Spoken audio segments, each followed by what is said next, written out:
Olá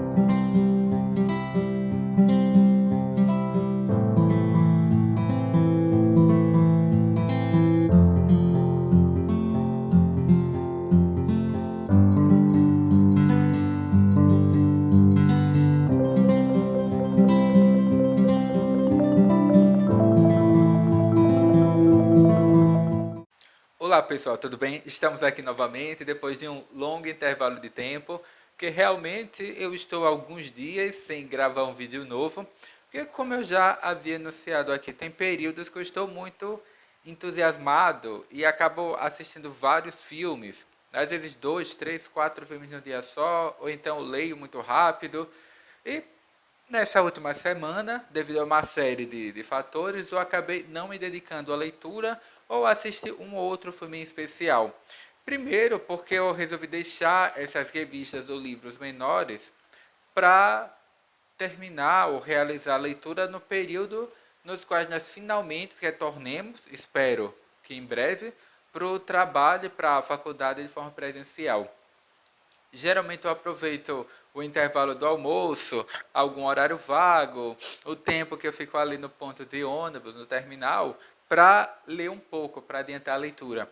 Então eu decidi deixar essas leituras menores para fazer quando eu estiver nesse ambiente, nessas circunstâncias, e aproveitar o tempo em casa para ler esses materiais um pouco mais volumosos e que demandam um pouco mais de tempo, de atenção e de uma leitura, no mínimo, criteriosa ou minuciosa. E foi exatamente isso que eu fiz esta semana.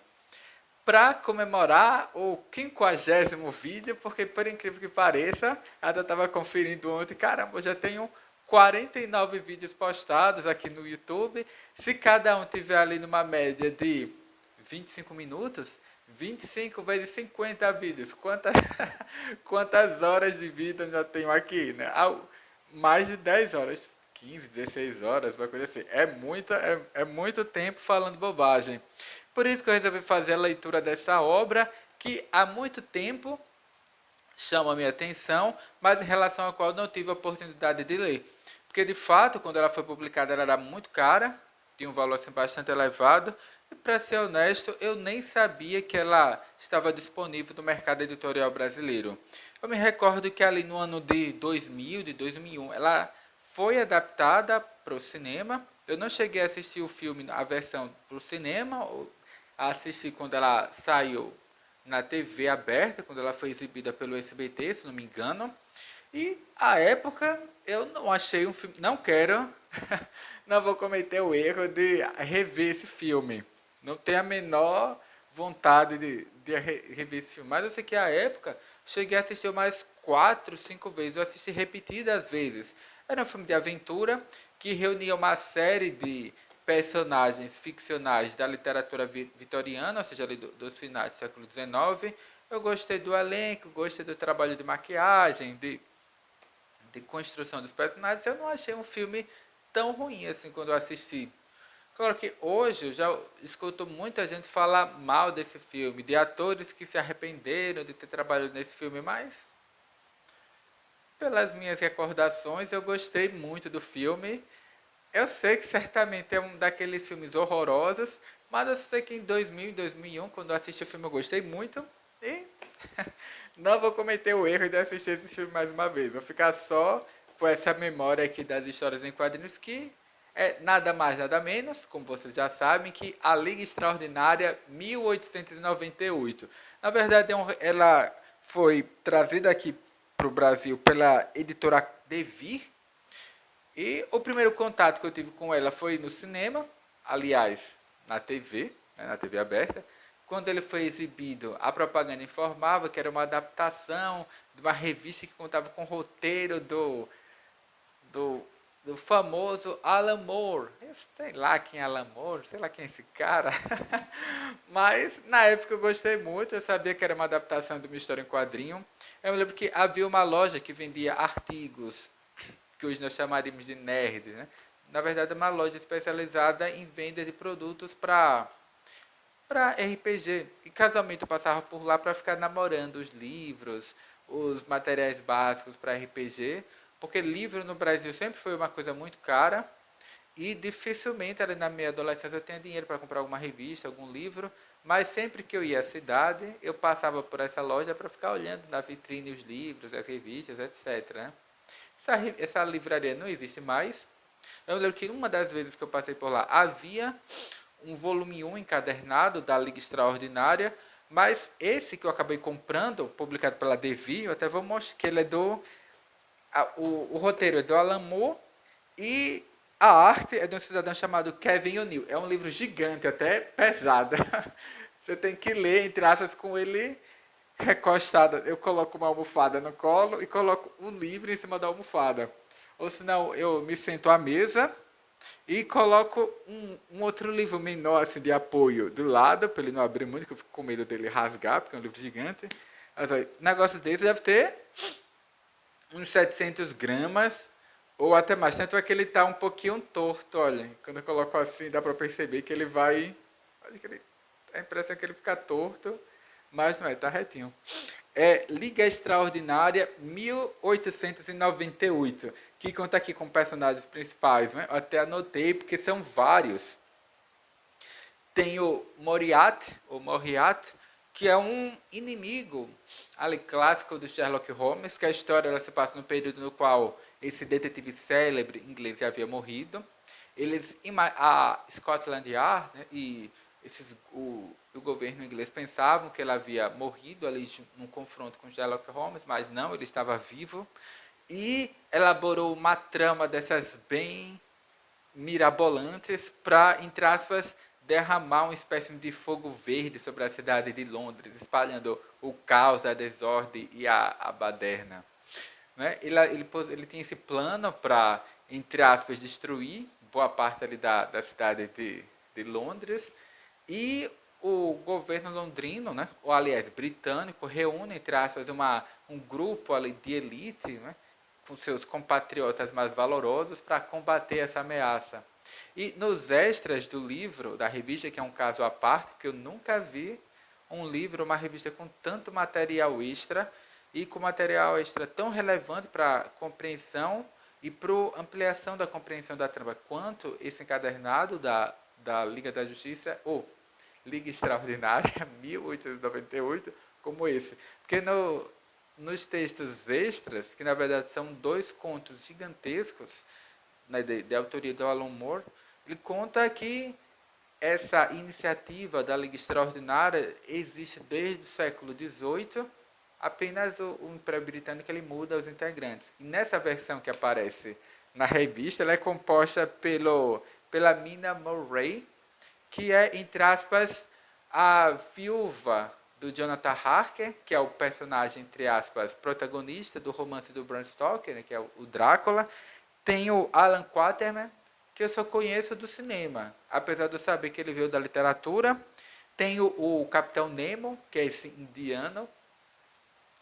E na revista ele serve como uma espécie de contraponto para uma forma ali do roteirista, do Alan Moore, ele reforçar a crítica que ele tem a um comportamento racista e homofóbico por parte do governo britânico. Então, assim, se o leitor não prestar atenção nisso, saber que o Capitão Nemo ele serve ali, entre aspas, como uma crítica à xenofobia britânica, ele corre o risco de achar que o roteirista está compactuando com o racismo e a xenofobia, que em vários momentos da trama ela é chamado de... As pessoas dizem, eu não vou andar ao lado deste negro. Né? Quem é esse negro que pensa que pode mandar em mim ou me dar ordens e tal? Então tem uma série de conflitos ao longo do livro, né, da obra, que faz referências a essa xenofobia e racismo, né, do governo britânico, que é muito pertinente, principalmente nos dias odiernos. Né? Tem o Dr. Até anotei para não esquecer, Harry Jekyll e o Sir Edward Hyde, que é o médico e o monstro. Né? Que o Dr. Jekyll ele some e fica só o Hyde, né, que é o monstro, que ele é gigante, deformado, imoral. Eu tenho a impressão de que na literatura, esse Hyde ele não era um gigante, era simplesmente uma pessoa, era, entre aspas, a reunião de todas os defeitos morais e éticos, né, do cientista lá, né, o Jekyll, e, enfim, né, vira um monstro. mas o monstro moral, né? E não o monstro físico, mas enfim, né? Mas a gente acaba, e o livro ele acaba enfatizando e criticando isso ao mesmo tempo, dessa associação entre talvez feiura, deficiência física com imoralismo. Quer dizer, o Alan Moore, ao longo da história, ele acaba tecendo uma série de críticas e comentários pertinentes a esses lugares comuns, a essa série de preconceitos em relação às quais a nossa sociedade é carregada. Então, se torna uma leitura muito atrativa, né, para quem busca esses pontos de contato com essas possibilidades de crítica e superação, né, do racismo, xenofobia, machismo, né, etc. Aí tem o, você já falei, e tem o Halley Griffith, que é o Homem Invisível, né? E o Homem Invisível aqui, porque quando ele faz uma série de referências à literatura, apesar dele reunir o Alan Moore, né, essas personagens de romances diferentes, mas como todos eles são britânicos, então, e as histórias narradas nos seus livros originários passam-se basicamente no mesmo período, então o Alan Moore ele faz essa peça de ficção na qual todos esses personagens clássicos aí da literatura vitoriana, eles se conhecem, eles formam um pequeno grupo de cavalheiros e damas inglesas para combater essas ameaças ao império, né, à rainha. E ele mantém os atributos básicos, né, ou mais distintivos, originários da personalidade dessas diversas personagens e colocam eles ali no palco para se confrontarem, né, como no caso do Homem Invisível. Ele, devido ao medicamento que ele acabou utilizando, ou a substância que concedeu a ele, né, a invisibilidade, era um indivíduo que pouco a pouco perde os seus traços ligados à moralidade, ao respeito ao outro, etc. Então ele é sempre, entre aspas, a pessoa que não é muito confiável, porque ele sempre, entre aspas, tropeça, né, nas próprias pernas, comete um pequeno delito, ou não pequenos delitos, né, estupros, assassinatos, né, atos de vingança sem uma justificativa plausível e segue, né?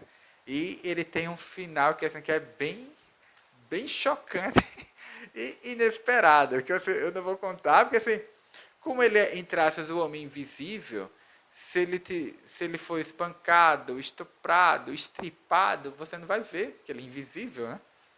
Mas, enfim, ele tem um final assim, bem trágico, que é compatível com o esperado, né, diante das ações atrozes que ele comete ao longo da trama. E, repetindo, como são dois volumes, o primeiro conta essa história, né, dessa ameaça lá do Moriarty, e, entre aspas, da maçonaria, que tenta destituir ali a rainha e cometer algum dano ao Império Britânico, e essa versão da Liga Extraordinária reunida para tentar impedi-lo, ou pelo menos investigar esses fiapos de trama que o governo britânico descobre. E ao longo do primeiro volume, há alguns comentários sobre o planeta Marte. Cientistas afirmam observar erupções vulcânicas ou uma movimentação tectônica no planeta vermelho. E eles jogam essa informação ali como mais uma das dezenas de informações e elementos para a trama, porque, por exemplo, há um elemento ao longo da história que eles entram num bairro de imigrantes, né, numa espécie de Chinatown, e há um chefe do crime oriental que ele tem os olhos verdes, reptilianos. Aí eu penso, meu Deus, será que esse homem aí é um demônio, é um dragão oriental? E ele só joga aquele elemento na trama e segue adiante. Então, eu imagino que essa personagem, muito provavelmente, esse chefe oculto da máfia oriental, né, barra chinesa, que atua ali no submundo de Londres, imagino que ele voltará em alguma próxima edição, eu não sei. Mas aqui ele não enuncia isso. Ele só apresenta a personagem.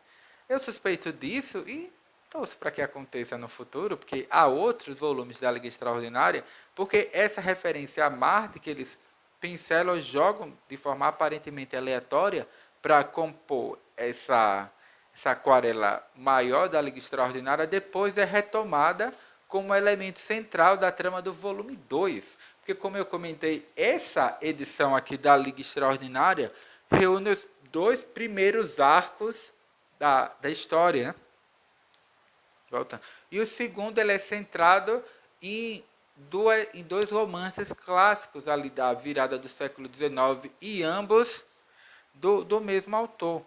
Primeiro é Guerra dos Mundos, né, do H.G. Wells, e A Ilha do Dr. Moreau, que também é do H.G. Wells. E ambos eles se conectam de alguma forma, que nos romances originais ou nas novelas de H.G. Wells não havia ligação entre os dois, mas o Alan Moore é que ele descobre uma forma de relacionar os dois romances e apresentar a resolução desse problema de uma invasão extraterrestre à Terra por parte da Liga Extraordinária junto com os híbridos, né, desse demoníaco Dr. Moreau. E a trama ela fica cada vez mais complexa, adulta, digamos assim, porque é uma série de temas aqui ligados ao machismo ou o patriarcado, né? Sexismo, vamos dizer assim também, né? Tramas ligadas também a abuso sexual, uso de drogas, como lidar com a chegada da idade, né, do envelhecimento, porque há essa personagem, que é o Alan Quatermain, que ele é um explorador britânico, um grande caçador, mas agora ele já está velho, os músculos flácidos, o corpo enfraquecido, porque ele tem mais de 70 anos, mas mesmo assim, apesar da idade e do corpo já envelhecido pela idade, os combates, né, pela África, ele tem uma coisa que a juventude não tem, que é a experiência, a sabedoria e o tino para descobrir o momento certo de agir, né? Enfim, aí ele trata sobre uma série de coisas, né? Que assim, são muito pertinentes. Eu não vou comentar tudo para o vídeo não ficar muito longo.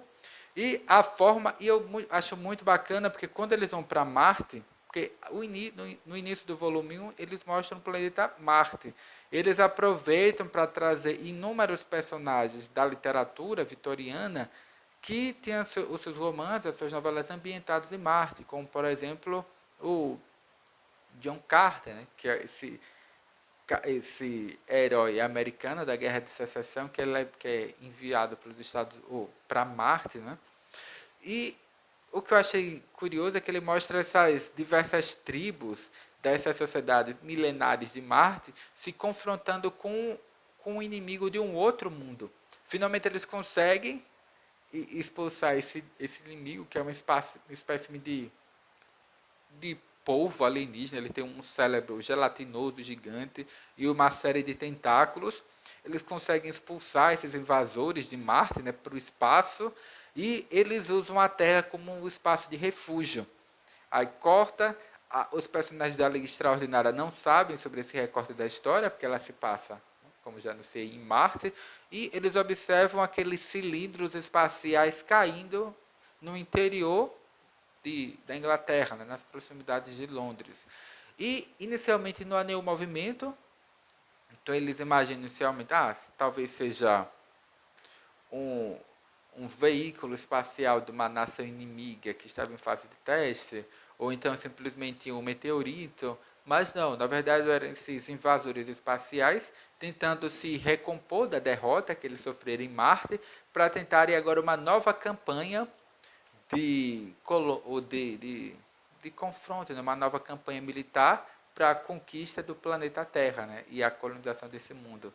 A ideia é que estoura a narrativa e eles põem adiante a trama.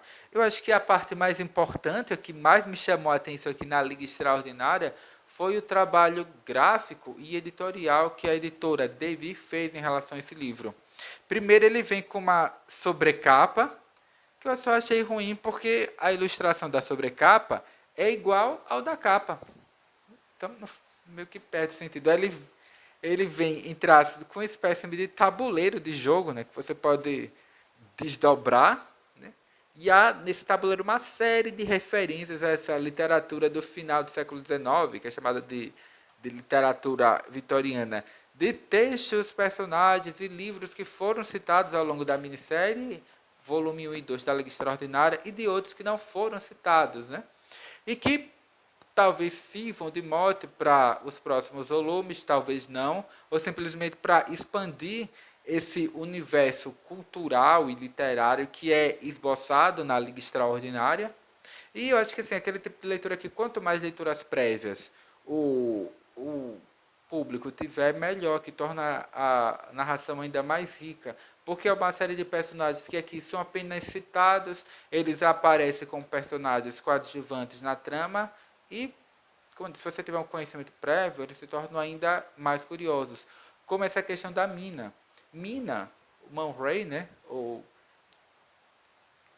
Ela é uma das personagens centrais no livro, tanto no volume 1 como no volume 2 da Liga Extraordinária, mas não é dito ao público o que ela é. Só dizem que ela passou por um divórcio traumático, então todas as personagens da história tratam ela de uma forma diferente, porque ela não deve ser uma boa mulher, né, divorciada. Então ela tem esse estigma aí do século XIX de ser uma mulher divorciada que foi deixada pelo marido, que por ser uma sociedade assim altamente conservadora e machista, isso traz uma certa mácula para a personagem dela e ela tenta superar de várias maneiras, né? E mostrar que ela não é uma pessoa indigna pelo fato dela ser uma mulher divorciada ou solteira, enfim. Mas ela só tem um personagem que tem um momento que ela dialoga, né, com o monstro, né, com o Jekyll. E ele pergunta, né, ele diz: "Você é a única pessoa que não tem medo de mim, né? Eu tenho certeza de que você já se confrontou com monstros ainda mais bizarros e imorais do que eu." Ela é, talvez você esteja certa. Porque no caso, a Mina, ela foi transformada por um vampiro lá no romance do Bram Stoker, né, pelo Drácula. Você, leitor, sabe que, entre aspas, ela tem esse passado é meio nebuloso, envolvido com o Drácula, mas ao longo da narrativa eles não enunciam isso. Só no volume 2 da Liga Extraordinária que ela mostra que tem marcas no pescoço, ela diz que não são duas marquinhas charmosas como nos mitos, né? É algo um pouco mais macabro.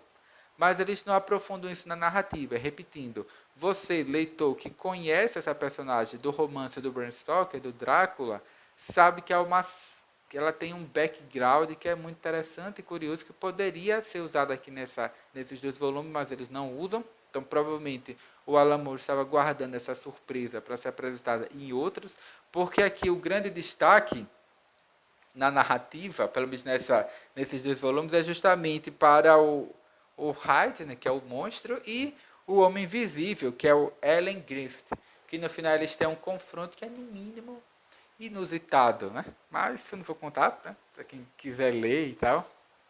E mostrando o livro propriamente dito, né? Porque, como eu disse, ele tem, sei lá quantas páginas tem, 500, 600 páginas, é gigantesco. Tem essa primeira parte, que tem essas páginas em branco, que é justamente, entre aspas, a história em quadrinho. Pior que nem dá para mostrar, porque ele é tão grande. E, como eu disse, ele tem um desenho que é bem cartunesco. Ele não tem uma preocupação de ser fiel à figura humana. E é bom que seja assim, porque ele tem momentos que são extremamente violentos ou erotizados. Então é melhor que ele tenha usado dessa aparência mais cartunesca para não, entre aspas, ofender, digamos assim, né, ou chocar muito os leitores. Mas eu achei simplesmente fantástico, né? Como eu disse, para manusear assim é bastante complicado, porque ele é pesado. Você tem até medo dele, é capaz até dele descolar aqui da capa de tanta página que ele tem. Aqui o momento em que a mina encontra o John Carter num país perdido no Oriente, entregue ao vício pelo ópio e tal, né? Aí tem uma série de elementos, né? Estou mostrando algumas ilustrações para vocês terem uma ideia de como é por dentro, né, a revista. Você vai ter.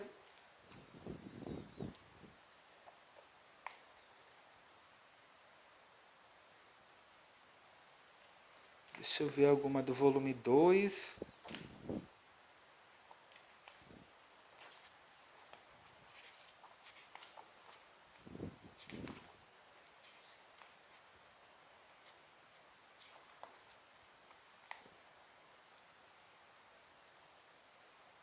que aqui eles estão em Marte, né, expulsando esses invasores extraterrestres lá entre aspas, desse planeta vermelho, né? E eles escapam de lá e vêm se refugiar na Terra para iniciar uma nova campanha de colonização do outro mundo, né? E após essa parte da história, né, que de fato é a revista propriamente dita, tem um caderno com extras. A primeira parte desses extras são esboços da revista, né? Como que era, entre aspas, essa arte inicial antes dela ser arte finalizada, né? É bom porque o leitor ele tem uma ideia de como a história ela é construída, né, passo a passo. Depois dessa parte com entre esses extras de como a revista é produzida, então muitas páginas, tem quase a revista inteira, enfim, né, com esses extras. Ou como essa ilustração aqui, deixa eu pegar para ver se eu consigo mostrar, apresentando todos os personagens dessa versão, né, da Liga Extraordinária. Peguei aqui. E depois tem uma série de textos que eu achei incrível, porque assim que eu comprei, eu folheei rapidamente a revista, ou o livro, aliás, e ao chegar ao final eu olhei assim e pensei, que bacana. A editora Devi resolveu, ingenuamente eu pensei, né, reunir propagandas do século XIX para tentar, talvez, ambientar o leitor a elementos típicos da trama. Qual que? Não foi a Panini, não foi a Devi que fez isso. Na verdade, foi o próprio Kevin O'Neill, junto ali com o roteiro e as orientações do Alan Moore, que criaram peças publicitárias emulando aquelas que eram produzidas no século XIX, só que envolvendo os personagens da Liga Extraordinária e elementos colaterais da trama. E ficou um trabalho fenomenal, porque realmente, da primeira vez que eu olhei, eu pensava que eram recortes de jornais e a montagem com publicidades do século XIX, mas não, foram peças publicitárias criadas pelo Kevin O'Neill e o Alan Moore para emular, entre aspas, aspectos colaterais da trama ou envolvendo os próprios personagens. E são textos assim de um sarcasmo, de um brilhantismo incomensurável. E como eu disse, só enriquece a leitura, porque você acaba se aprofundando ainda mais nesses, entre aspas, elementos colaterais ou aparentemente menos importantes da trama e que acabam ganhando entre aspas, um volume maior. É impressionante. É um trabalho assim monumental e eu fico até extasiado e impressionado como é que a Devi ela conseguiu fazer um trabalho destes, né? Aí, depois dessa parte inicial, há dois contos que eles chamam de Biblioteca Preferida do Jovem Leitor. São dois contos de aventuras. O primeiro envolvendo o Alan Quatermain em suas desventuras, desbravando o continente negro, né, se confrontando contra tribos canibais, feras selvagens, né, de um continente que é rico, misterioso e violento. Aquela série de estereótipos sobre a África, o Egito, o Congo. Mas assim, é muito divertido. Eu já li, mas qualquer dia desse eu volto e releio, apesar de isso aqui por si só já daria um filme e ele é ricamente ilustrado. Tem essa primeira história envolvendo o Alan Quatermain e depois tem uma segunda mostrando, entre aspas, aí depois tem uma série de jogos sobre a Liga Extraordinária. E eles convidam o leitor a recortar, a pintar, a colar. Parece aquelas revistas, entre aspas, para criança, que vem, né, cola e completa a cruzadinha, e todos com elementos retirados da trama, né? A Liga Extraordinária. É um trabalho estupendo, porque, como eu disse, não, como aqui tem um origami do Náutilo. Construa o Náutilo, que é aquele submarino monumental do Capitão Nemo, né? E depois tem, entre aspas, o Almanaque do Novo Viajante, que é um conto barra relato das atuações dessas várias versões até anteriores da Liga Extraordinária nos vários continentes do mundo, tentando garantir não só a soberania dessa superpotência à época, que era a Grã-Bretanha, mas também, entre aspas, desvendando esses mistérios ocultos de todo o mundo, né? Ao capítulo 1, as Ilhas Britânicas, aí tem vários subtítulos, né? Do Reino Submerso até o Mundo Brilhante. Mistérios da Mitologia, capítulo 2, Europa, de Oilio até Zenda. Aí vamos por as Américas, África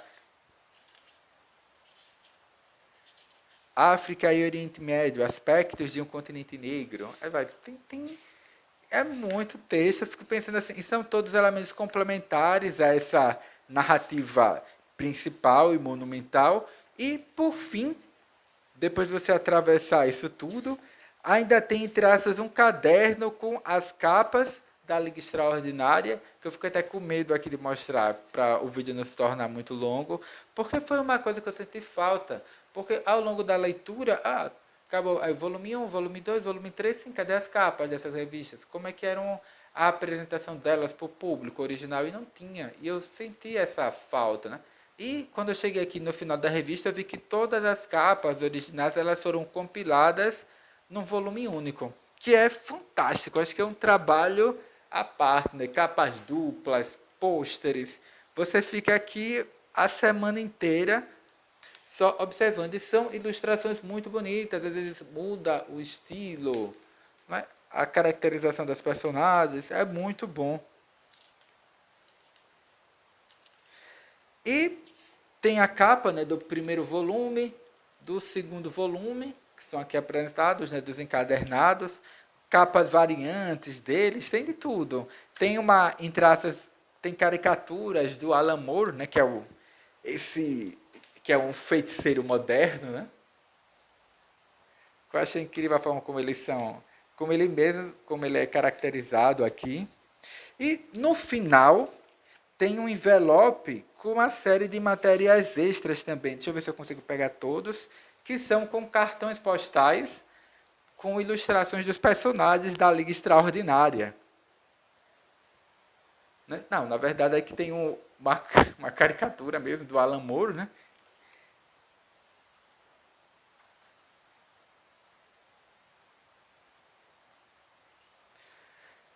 Que é um trabalho aqui gráfico da Devi que é impressionante. Eu acho que eu não vi ainda nenhum livro, nenhuma revista aqui no Brasil que trouxesse tanto material, né? E aqui tem uns cartõezinhos que é justamente para o jogo, para o tabuleiro que é apresentado na sobrecapa desse volume cadernado da Liga Extraordinária. E por enquanto é só esqueci de comentar que originalmente ela iniciou-se a ser publicada Liga Extraordinária, volume 1, é de 1999, o volume 2 começou a sair em 2001 e foi sucedido por uma série de outras continuações que eu pretendo ler em breve. Porque tem o Caderno Negro, o Livro Negro, esqueci.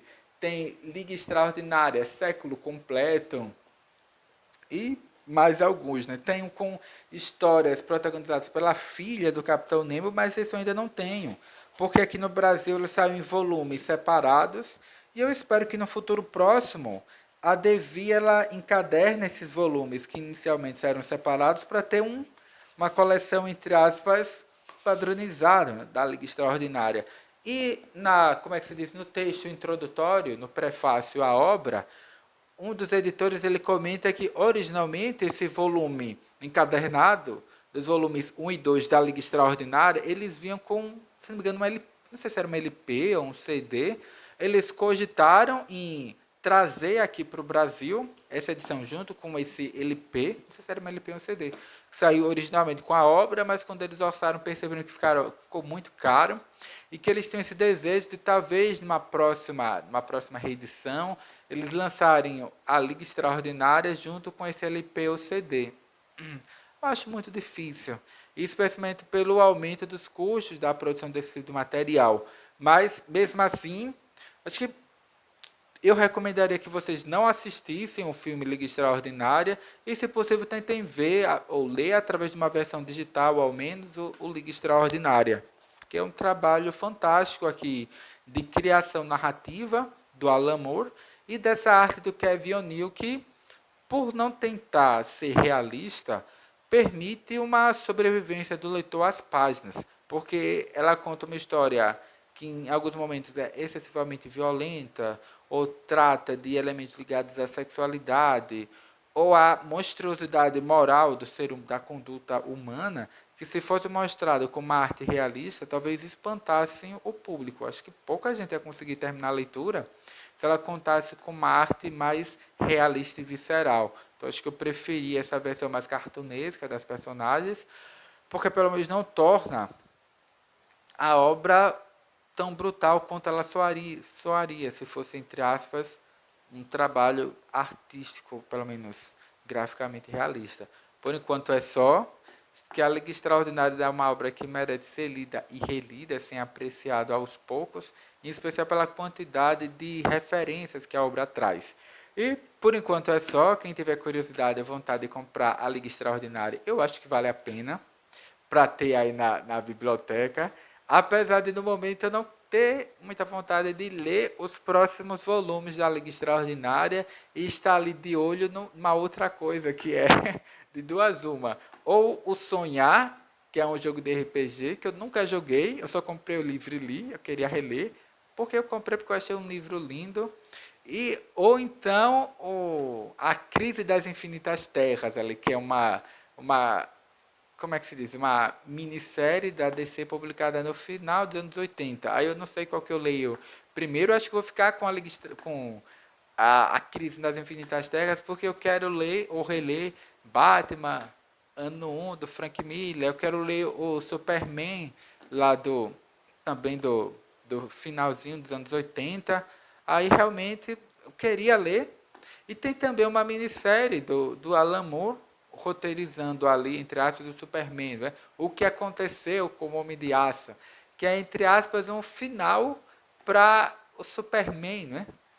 Depois da Crise das Infinitas Terras. Eu comecei a ler, mas quando eu percebi que havia esse background anterior, não, vou parar aqui a leitura, vou ler lá a Crise das Infinitas Terras, depois eu leio o que veio depois. E por enquanto é só, para o meu vídeo não ficar com mais de 40 minutos. Quem tiver a oportunidade e um bom preparo físico para ler a Liga Extraordinária, leia, porque é pesado. Acho que, como eu disse, acho que tem uns 700 gramas o livro, ou até mais, é muito pesado. Em especial não pela quantidade de páginas, mas pelo tipo de material que compõe as páginas. Que eu não faço a menor ideia de como é que como é que se diz, uma gráfica conseguiu encadernar isso. Como os editores da Devi conseguiram editar isso aqui, que é muito complicado. O que eu achei assim, uma sacada genial é que há vários personagens estrangeiros na trama, como os marcianos, ou então, por exemplo, os chineses que estão ali nessa Chinatown, no submundo de Londres, e quando eles falam, ou eles falam lá na língua de Marte, ou eles falam em mandarim, e não há tradução. Você tem que meio que... Porque as personagens da história da Liga Extraordinária, como Alan Quatermain, a Mina, né, o Hyde, o Nemo, eles não sabem mandarim. Então, quando eles se deparam com um criminoso que fala essa língua oriental, eles ficam ali de boca aberta sem saber como reagir. Né? O que esses caras estão falando? Eles são aliados, são inimigos? Porque, pelo menos, eu, leitor, não sei chinês. E essas personagens do livro, as personagens lá da Liga Extraordinária, também não sabem mandarim. Então, como é que eles vão interagir com esses personagens que falam uma língua estrangeira, entre aspas, exótica? Aí, repito, tem uma série de elementos assim, que são sutis e que ajudam a criar essa ambientação, né, da trama maior. Achei muito bom. E, por enquanto, é só, repetindo para o meu vídeo não ficar com mais de 30 minutos, ou 40 minutos agora, né? E realmente a Liga Extraordinária é uma obra, entre aspas, dessas obrigatórias que toda biblioteca deveria ter, nas bibliotecas escolares, das universidades, porque a nona arte, né, as histórias em quadrinhos do gibi, já alcançaram, já há alguns anos, algumas décadas, um nível tal de sofisticação que ela não deveria mais ficar simplesmente reduzida ou reclusa a um patamar de terceira, quarta categoria. Não, é um elemento de destaque. Né?